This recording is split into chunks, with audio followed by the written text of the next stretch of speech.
안녕하십니까. 혼란한 정치 시사 이야기를 술술 풀어보는 송국권의 혼술. 4월 19일 일요일 비가 내리는 광화문 광장을 배경으로 보내드리겠습니다.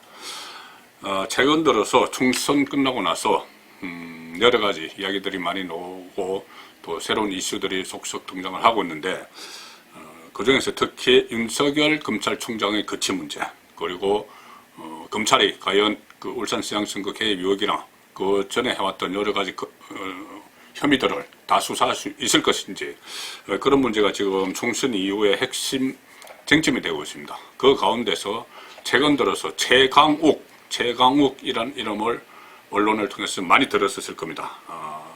열린민주당 비례대표로 당선됐죠. 전 청와대 공직기강 비서관 최강욱. 당선되자마자 여러 가지 논쟁에 휩쓸렸는데, 이 최강욱 당선인이 휩쓸린 논쟁이 결국은 조국 또 윤석열 검찰총장의 진퇴 문제, 검찰의 수사 문제 다 연결되어 있습니다. 자, 일단 하나하나 따져보겠습니다. 먼저 최강욱이 어떤 사람이냐, 특히 조국과 어떤 관계냐. 뗄래야 뗄 수 없는 관계고, 아마 생사고락을 같이 해야 될, 지금까지도 해왔겠지만 해야 될 그런 관계인 것 같습니다. 조국 전 법무부 장관이 서울대 법대 교수 시절에 최강욱 그 당선인이 석사 과정을 밟았는데, 그때 조국 교수가 지도교수였습니다. 그때부터 처음 인연이 시작이 됐죠.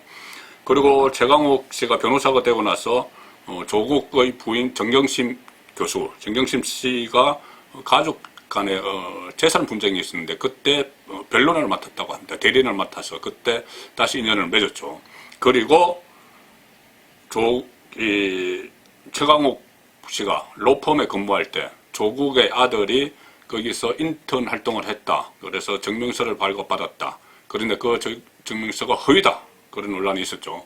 그래서 사문서 위조로 지금 검찰에 기소가 되어 있습니다. 가짜 그 허위 인턴 증명서를 발급해준 혐의로 검찰에 최강욱은 기소가 되어 있습니다. 자, 이 허위 인턴 증명서를 발급을 해주면서 이것이 이 아들이 이것 가지고 합격을 했으면 좋겠다, 이런 말까지 했다는 것이 검찰 진술에서 나와 있죠. 그리고 그 대가인지 그 덕분인지 조국 청와대 민정수석이 그 최강욱 변호사를 민정수석실 산하의 공직기강 비서관으로 데려갔습니다. 공직기강 비서관으로 데려갔죠. 그리고 공직기강 비서관으로 있으면서 당시 윤석열을 수사하던 검찰들이 대대적인 그 자천 인사를 했었는데, 그때 청와대 안에서 그때 검사 인사에도 관여를 하게 됩니다. 상당히 서로 조국과 밀접한 관련이 있는 것이죠.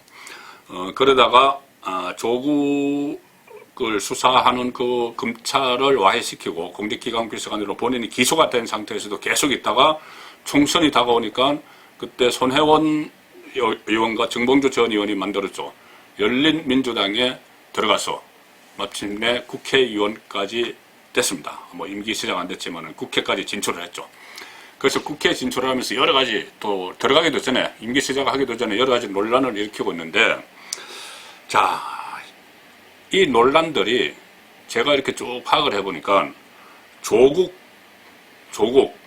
본인의 은사이고, 또 허위 증명서 발급해줬고, 본인을 그 저쪽 청와대로 발탁을 해줬고, 그런 조국과 아주 닮은 꼴이 여러 가지가 나옵니다. 첫 번째는 조적조, 최적체. 무슨 말씀이냐면은 조국 사태가 한참일 때 그런 이야기들이 많았죠. 조국 씨가 과거에 했던 말, 어떤 비판했던 말, 뭐 그런 말들이 지금 본인에게 다 부메랑이 돼서 돌아갔다. 이거 여러 가지 사례가 있었습니다. 그런데 최강욱도 마찬가지입니다. 과거에 이야기했던 것과 지금 본인의 행동이 안 맞는 것들이 막 나오기 시작을 했습니다. 자, 우선 하나만 살펴보면 이런 게 있습니다. 최강욱 씨가 어제 검찰과 언론에 대해서 아주 강력하게 선전포고를 했습니다. 이 보면은 무슨 혁명 정부가 들어선 것 같은 그런 이야기들이 나왔습니다. 어떻게 이야기했냐면은 SNS에서 검찰 개혁과 언론 개혁을 약속을 드렸다. 한 줌도 안 되는 부패한 무리들의 더러운 공작이 계속될 것이다. 이 더러운 공작, 글쎄요. 그것들이 들어왔으면 나서지도 않았다. 최소한 저 사악한 것들보다는 더럽게 살지 않았다. 세상이 바뀌었다는 것을 확실히 느끼도록 갚아주겠다. 좀 섬뜩하죠. 자, 여기서 이 더러운 공작이라고 이야기하는 것은 아마 자신이 검찰에 기소된 사건, 이것을 공작이라고 생각을 하는 것이죠. 그 조국 아들이 인턴정리서 발급해줬다는 혐의로 기소됐는데 이것을 더러운 공작이라고 할 겁니다. 그렇게 생각을 할 겁니다. 그리고 또 그것뿐이 아니고 지금 다른 새로운 의혹들도 최강욱을 둘러싸고 막 불거지고 있습니다. 그거 조금 더 제가 설명을 드릴 텐데 그것까지 다 더러운 공작 이렇게 매도를 하는 거죠. 그리고 또 한 줌도 안 되는 부패한 무리들, 사악한 것, 이것은 언론, 본인에게 비판적인, 본인의 그 혐의를 보도를 하는 언론, 그리고 또 한 줌도 안 되는 부패한 무리, 사악한, 이 속에는 자신을 기소하고 조국을 수사했고 청와대를 겨냥한 수사를 하는 윤석열 검찰총장도 포함이 되는 거죠. 자, 그런데 자, 최강욱이 문재인 정권 출범 직후죠. 2017년 5월 21일에 SNS에 쓴 글이 있습니다. 읽어드리면 이렇습니다. SNS에 쓴 글입니다. 2년 전에, 3년 전이죠. 더럽고 캥기겠지. 아무리 그래도 너희들이 감히 정권 코드 운운하며 비판할 일은 아니다. 김희수, 윤석열의 삶이 어디 한 자락이라도 권력을 쫓아 양심을 파는 것이 어떠냐. 진짜 권력의 개들이 자리를 차지하며 희희낙낙할 때 너희들이 보인 모습을 우리는 뚜렷이 기억한다. You are not alone. 혼자가 아니다. 이렇게 아주 멋진 말을 했죠. 3년 전에. 이 글이 왜 나왔냐면은 그때 당시에 동아일보 사설이 있었습니다. 동아일보 사설의 제목이 헌재와 검찰을 정권 코드로 바꾸려는 것인가, 이렇게 사설을 올렸습니다. 그때 김희수 재판관, 그 진보적이죠. 통합진보당 해산 결정에서 유일하게 반대를 했던 김희수 재판관을 헌재 소장으로 지명을 했고 또 윤석열 검사를 서울중앙지검장으로 발탁한 그 일에 대해서 윤석열 그때 서울중앙지검장 발탁하기 전에 최순실 게이트 박용철 특검팀의 수사팀장을 했죠. 그래서 결국은 박근혜 정권이 무너지는데 어떻게 보면은 그 수사를 하면서 일조를 하는 인물이기도 합니다. 윤석열 검찰총장이. 그래서 그때 그 최순실 게이트 특검 수사를 하고 나서 서울중앙지검장으로 발탁이 되니까 동아일보에서 정권 코드로 바꾸려는 것인가, 헌재와 검찰을, 이렇게 이야기했는데 거기에 대해서 최강욱이 이야기를 한 겁니다. 동아일보를 비판을 하면서 어디 김희수, 윤석열의 삶이 어디 한 자락이라도 너희들 같으냐, 이렇게 이야기를 한 것이죠. 그러니까 윤석열 총장을 그때 당시에는 3년 전에는 최강욱이 권력을 쫓아서 양심을 팔지 않는 삶이다, 이렇게 높이 샀습니다. 그러다가 그리고 또 서울중앙지검장이 지명이 됐을 때도 최강욱은 그 SNS에 하하하 윤석열 서울중앙지검장, 그러니까 아주 환영하는 그런 글을 올렸습니다. 그런 글을 올렸습니다. 그런데 지금 3년이 지나서 본인을 수사를 하고 청와대를 수사를 하니까 지금 무슨 한 줌도 안 되는 부패한 무리들, 사악한 것, 이렇게 공격을 하는 것이죠. 그래서 최강욱의 적은 최강욱이다, 이런 이야기가 나오기 시작을 하는 겁니다. 내로남불, 내가 하면 로맨스, 남이 하면 불륜. 그러니까 내가 하는 건 모두 옳고 남이 하는 거는 잘못된 거, 똑같은 일을 놓고, 그것을 조국이 여러 차례 보여줬죠. 조국 사태 때 가재, 붕어, 올챙이 이런 론두렁 이런 이야기 하다가 본인의 자녀들은 좋은 대학에 입학시키기 위해서 수단과 방법을 가리지 않은 그런 의혹들, 재산 정식을 위한 의혹들. 자, 그래서 내로남불의 전형이다, 조국이 그랬는데 최강욱도 거기를 쫓아가고 있습니다. 청와대 공직기강 비서관으로 있을 때 재산 등록을 하죠. 재산 신고를 하는데 그때 당시에 고위공직자 재산 신고에서 신고된 것 중에 100이랑 4600cc짜리 렉서스 일본 차죠. 일본 고급 성능차죠. 렉서스를 비롯해서 차량 세대를 보유한 것으로 등록을 했습니다. 그런데 등록한 그날 페이스북에 뭐라고 올렸냐면은 그 등록을 하고 그것과 별개로 한국보다 일본의 이익에 편성하는 무리를 척결하는 것, 그것이 제가 선거에 임하며 다짐하는 최고의 목표다. 선거에 출마하면서 일본의 이익에 편성하는 무리를 척결하는 것, 그것이 내가 선거에 나가려는 최고의 목표다. 그러니까 재산이, 본인 재산이 렉서스를 비롯한 재산이 공개되는 날 그렇게 했습니다. 일본제 고급 성능차를 가진 사람이 이 선거에 출마를 하면서 일본의 이익을 편성하는 무리를 척결하는 것, 이것은 지금 친일 프레임을 계속 씌운 미래통합당을 이야기를 하는 것이죠. 그리고 작년에 한일 외교 갈등, 무역 전쟁이 일어났을 때도 이 최강욱을 비롯한 집권 세력은 일본 제품 불매 운동까지 벌이면서 일반 서민들은 좀 불편을 겪기도 했습니다. 일본 제품을 사면은 역격처럼 그렇게 보이니까. 그런데 그때도 렉서스 고급 성능차, 일제 고급 성능차를 최강욱은 굴리고 있었죠. 내로남불의 전형인 조국과 상당히 닮은 꼴입니다. 또 최강욱은 이런 이야기를 했죠. 또 조국과 닮은 이야기 하나만 더 말씀드리겠습니다. 너무 깁니다. 최강욱이 윤석열은 공수처가 발족하면은 수사대상 1호다 이렇게 이야기했습니다. 공수처 수사대상 1호다.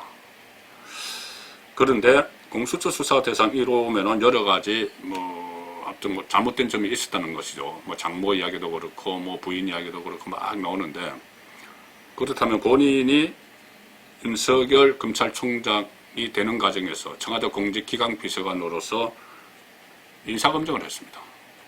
인사검증을 해서 본인이 통과시켜준 인물, 그때는 문재인 정권에 충성을 할 줄 알고 통과시켜줬는데 문재인 정권을 향해서 수사를 하니까 공수처 수사대상 1호다 이렇게 이야기하는 거죠. 본인이 직무유기를 자인한 겁니다.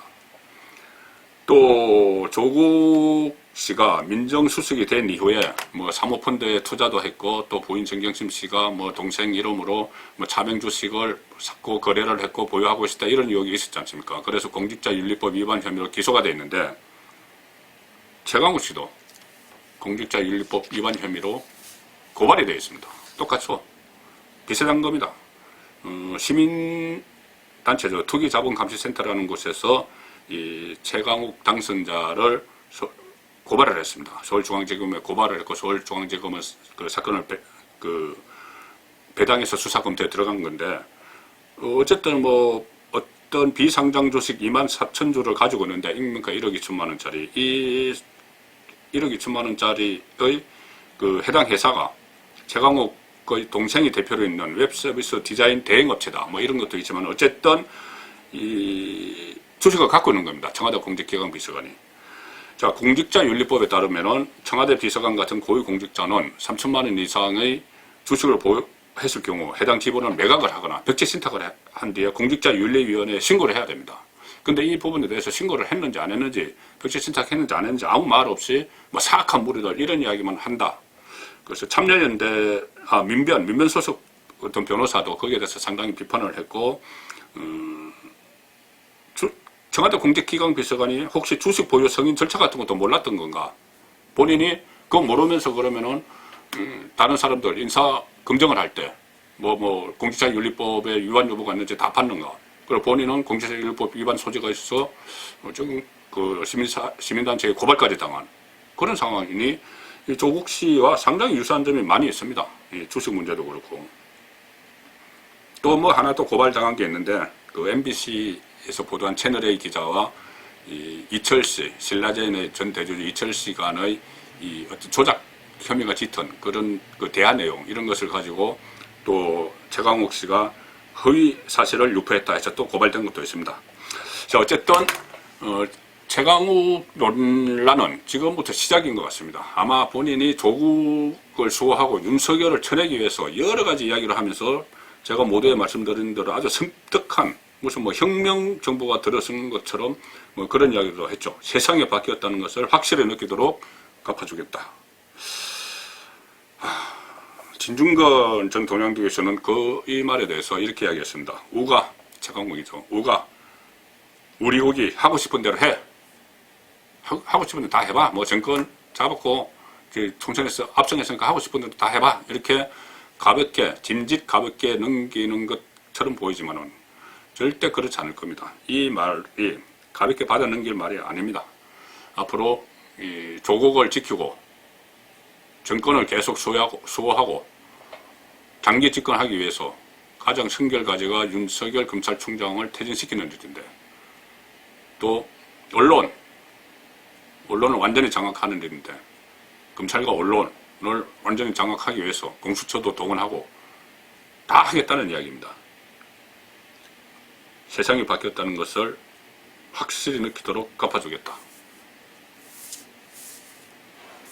상당히 생각해봐야 될 그런 분위기로 지금 가고 있는 것 아닌가. 총권의 혼선의 걱정입니다.